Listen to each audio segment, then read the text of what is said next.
A Study in Scarlet by Sir Arthur Conan Doyle. Recording by Ashleigh Jane. Chapter 1. Mr. Sherlock Holmes.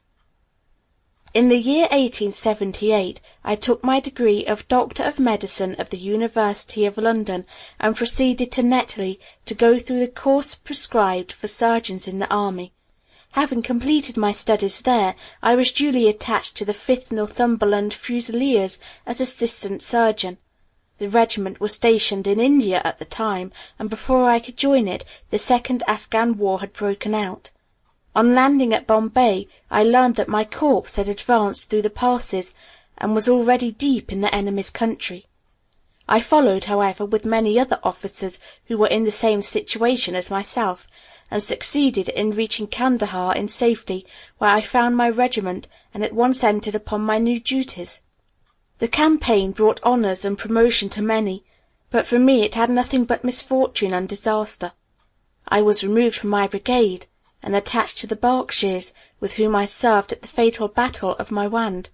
There I was struck on the shoulder by a jezail bullet which shattered the bone and grazed the subclavian artery.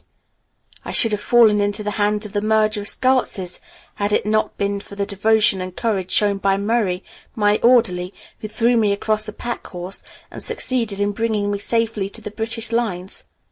Worn with pain and weak from the prolonged hardships which I had undergone, I was removed with a great train of wounded sufferers to the base hospital at Peshawar.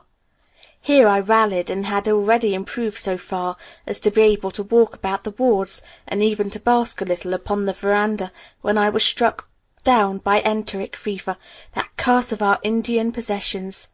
For months my life was despaired of, and when at last I came to myself and became convalescent, I was so weak and emaciated that a medical board determined that not a day should be lost in sending me back to England.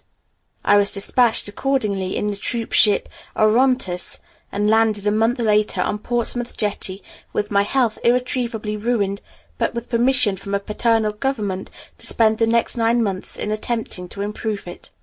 I had neither kith nor kin in England, and was therefore as free as air, or as free as an income of 11 shillings and 6pence a day will permit a man to be. Under such circumstances I naturally gravitated to London, that great cesspool into which all the loungers and idlers of the empire are irresistibly drained. There I stayed for some time at a private hotel in the Strand, leading a comfortless, meaningless existence, and spending such money as I had considerably more freely than I ought. So alarming did the state of my finances become. Sample complete. Ready to continue?